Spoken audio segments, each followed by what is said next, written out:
Welcome back to Ranma Anime Review Part 9. Yep, and I did a calculation today, basically how many videos I'm going to do for this series.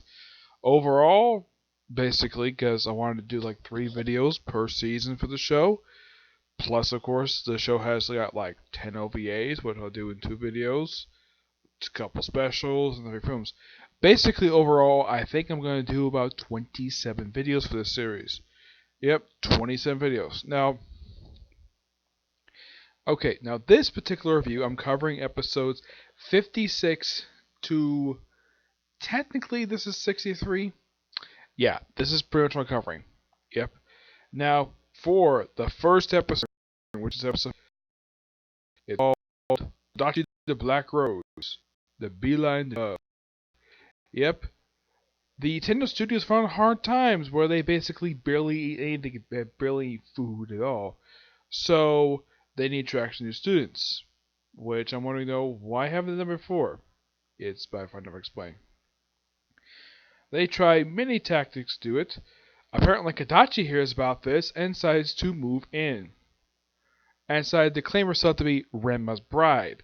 Here's kind of the thing. Despite the fact that legally she's not his fiancée, basically she's just someone who's in love with him and sort of a suitor.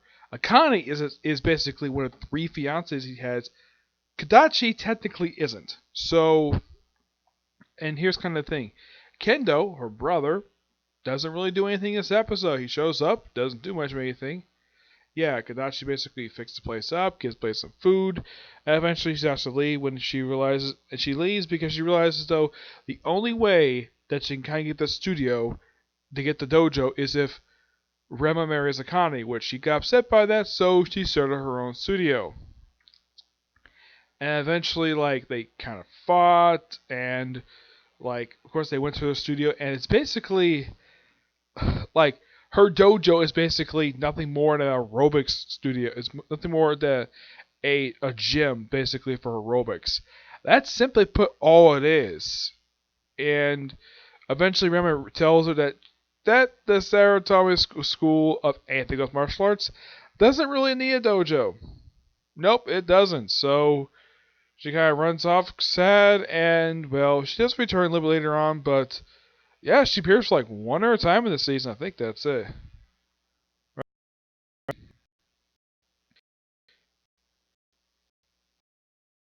Yeah, it's for like 1 other time. Yeah, it's basically a race period. Yeah, and episode actual race, which is nothing the fact she does that.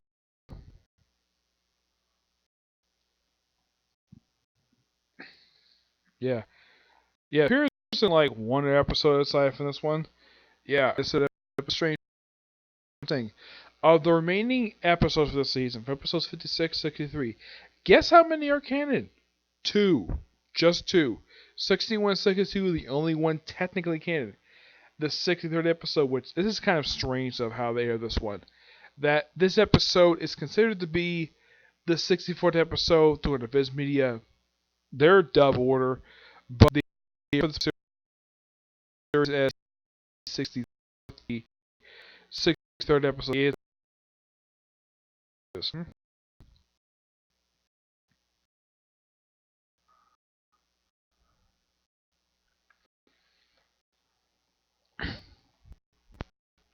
Yeah. Separate the fact that Shaq appears for a little bit more season um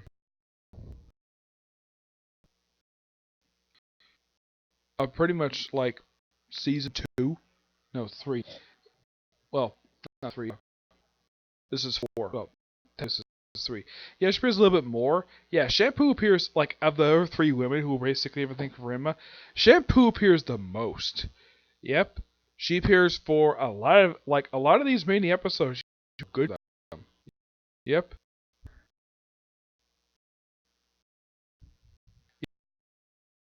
For her, she appears just for Dachi and anything else obstacle race, and that's it. Yeah.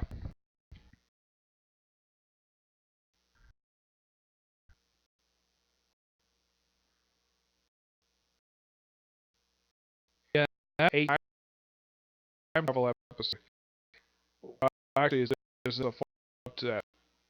The final episode of the season. Like about that one. Yeah, the final episode is called Ranma goes back to Jizeko at last. Yes, this one is particularly quite strange though.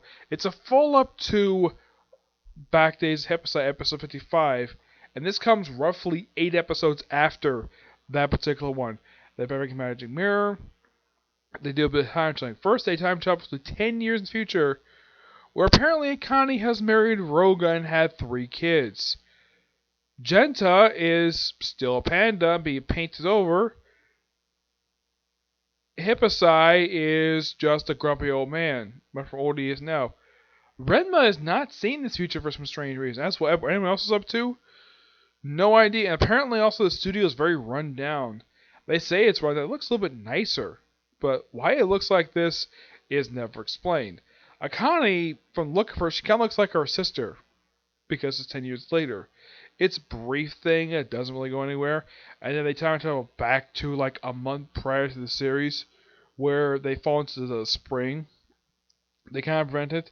And apparently, them preventing the change actually doesn't change the future. Nope, it does not change. There's a reference to like, hey Akane, why is your hair longer than I last saw you? Didn't you get your a haircut? And Akane has no idea what he's talking about because this is set right after they came back from the time travel stuff. Yep, it doesn't really go any place this episode because it's nothing more than a filler. Yep, it's pretty much a filler episode. Yep, that's simple. Yep. Last day's episode is actually one of 2 episodes I kind of fast forward through because I didn't find these episodes interesting. Yes. This one apparently Hippasai is dying, and Akane making a cure after everybody gets sick. They attempt the wedding, but it doesn't really go anywhere. There's a woman who does fortune telling, and after this episode, I don't think she was ever again. It's boring. Yeah, I got bored of this, so basically I fast forward through it. The other one was actually episode 61. Like, I had to start, and then once the whole thing. Now, the whole thing with this one, this basically this is a shampoo episode, and the second time this series she shampoo completely naked. Also, it looks like her hair is a bit longer than it usually is, which is kind of odd. Yeah, in case you're wondering, how many times has shampoo ended up naked in the series? This is the second time this has happened. Yes, the second time. Because sometime by pure magic, that whenever she turns back from her cat form back to her human form, she apparently comes like completely naked. Well, actually, a lot of the time she just puts her clothes back on, which is kind of never explained. It's the same thing with Roga. Whenever he transforms to a pig, like he transforms back and he's with the exception when he goes in the hot tub, a lot of the time he has his clothes back on for some strange reason. Yeah, this is never explained. Apparently, shampoo has got this magic soap that can cure the whole transformation thing. It slips out of her hand, and of course they're in the public bathhouse. Roka's there for some reason, and well, Roga takes it, and apparently it works for from the way it looks in the episode. It looks like it works for about maybe 2 days before it wears off. Yeah, this is particularly very weird. Yep, and a lot of the episode is Roga's very boring date with Akane. Now, I have nothing against the character Akane. I think she's a great character. This episode, I got completely bored with. There's some interesting ideas here, like Akane and Ranma switching clothes just to fool Roga, and the whole thing revealing that the bar of soap is just a cheap knockoff. Yeah, aside from those few things, the whole date thing is just so. I got so bored with this one. I just fast forward through it. Yep, that's how I feel about that one. 50, another episode. Yeah, she's got several of these. Appears in 58, 61, 62, and she appears of the beginning of her for these set of episodes. She appears for let's see, she's in One, two. She appears in four, basically half of these episodes. Yep. And that she appears in, which is the two, two violent girls, Ling. Yeah, apparently these girls call like little sisters to Shampoo. They want to kill girl Ranma. The whole episode is basically trying to prevent it, and eventually, oh yeah, at one point, Shampoo does something completely unexpected. Does the whole kiss that thing. Now, normally we show kiss on the cheek. She basically kissed both these girls on the lips. Yep. Why the lips? No idea why, despite the fact when they show this previously, the kiss is on the cheek. Why on the lips is never explained. Eventually, Ranma does beat them, but they don't take Ranma as their fiance because, well, Shampoo cleaned them first. And then here's kind of the strange thing. A lot of these episodes end with this gag of basically trying to repeat the same thing over again. And the following episode completely ignores this. Yeah, the episode ends with two more Amazons, who are more like sisters to Shampoo, who break a wall and try to kill Ranma. Yep. It's something established in the series. The Evil Within. Apparently in this one, this is episode 59. Apparently in this episode, Ranma actually is expressing, oh yeah, I really like being in my girl form.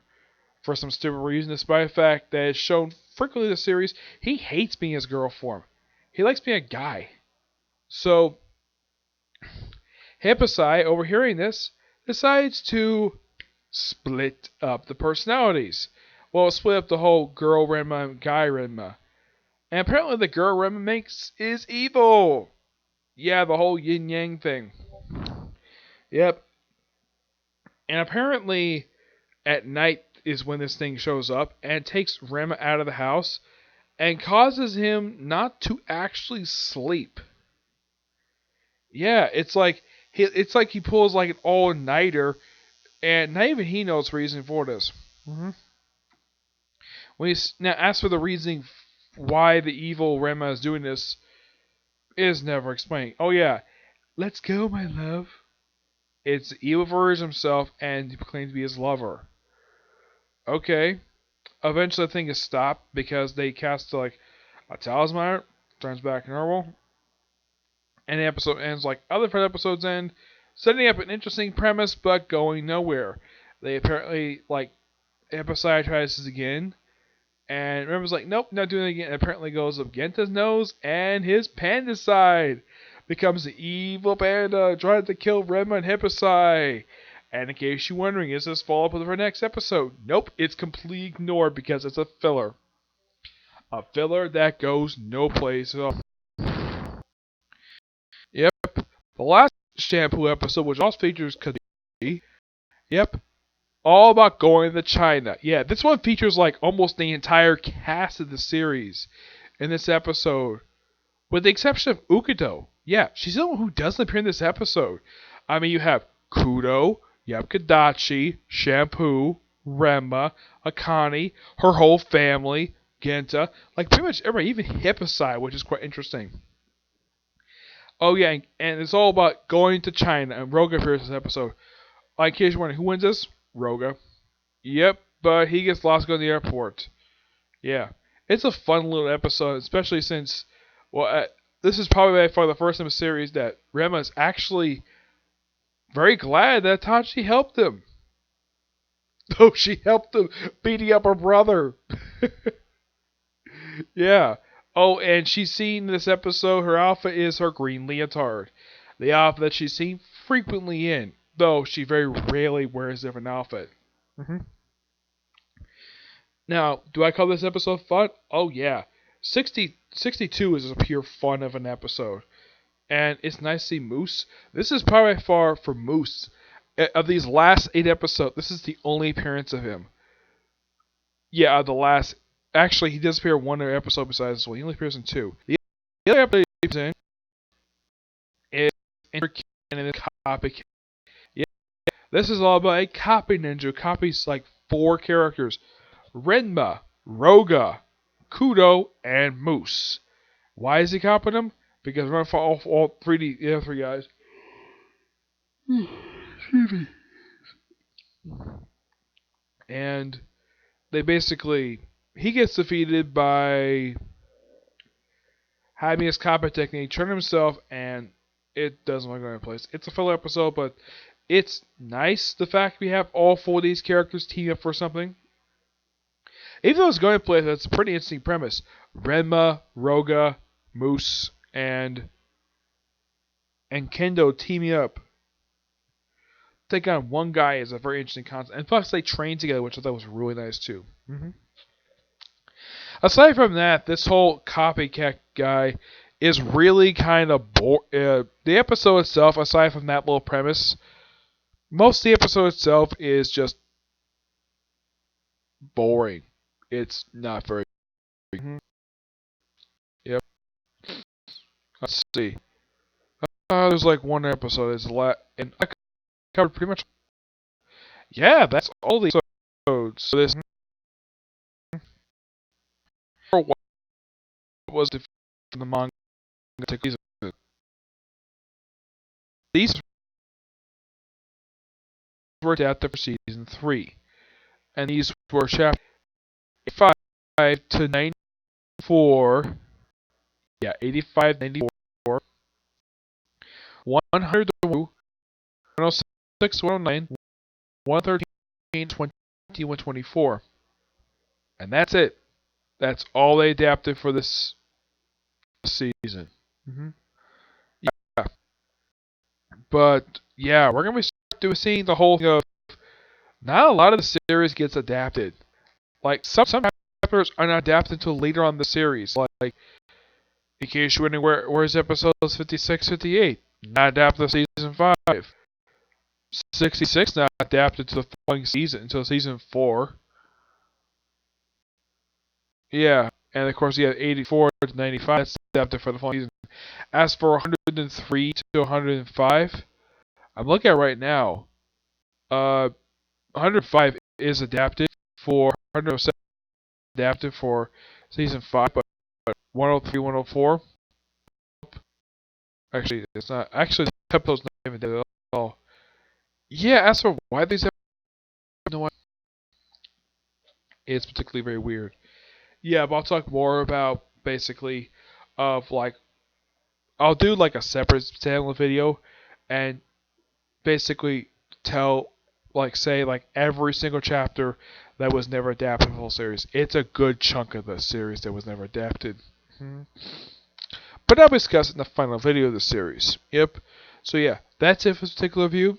And that's all the video. That's the only video I plan to do today. Now in case you're ready for tomorrow. Normally I would do a new review for Fire Force. But Fire Force is over. So I think probably tomorrow I'll probably just go over probably do another Ranma video and maybe Demon Slayer. And that's probably it for tomorrow, okay? But see you next video. Bye.